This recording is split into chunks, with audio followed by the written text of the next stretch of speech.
Fais-le souffrir.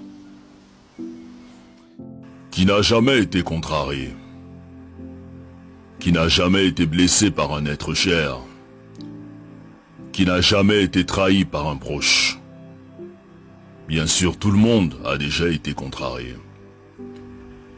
Et il arrive que lorsque la blessure est trop profonde, on a du mal à pardonner. On se dit hors de question de pardonner. Ce que cette personne m'a fait est inacceptable. Mais à cet effet, que signifie donc pardonner? Pardonner, c'est le fait de ne pas tenir compte d'une offense qu'on t'a faite, d'une erreur, d'une faute. C'est le fait de renoncer à punir, de renoncer à se venger, de renoncer à rendre le mal par le mal. Seulement, il n'est pas facile de pardonner à une personne qui t'a fait du mal. Surtout si tu croyais en elle, que tu avais confiance en elle. Tu préfères la garder prisonnière et tu refuses de lui pardonner.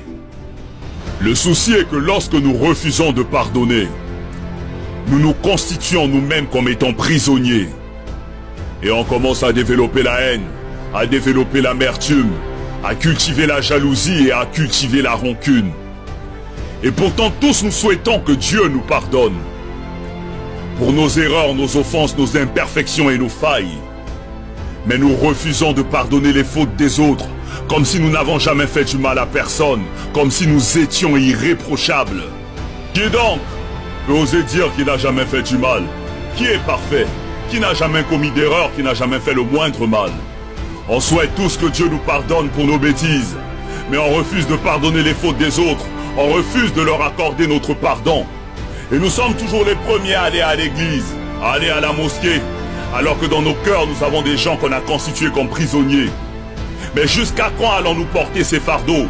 Jusqu'à quand allons-nous refuser de pardonner? Mais qu'est-ce qu'on gagne à détester ceux qui nous ont offensés?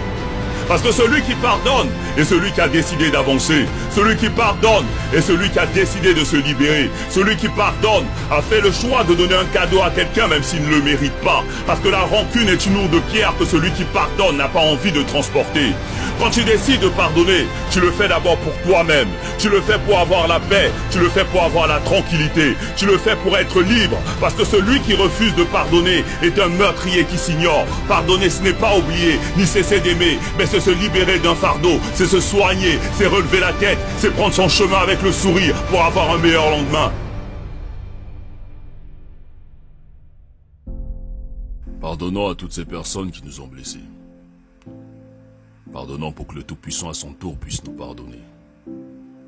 Pardonnons pour être au-dessus de ceux qui nous ont contrariés. Pardonnons pour retrouver la paix et progresser.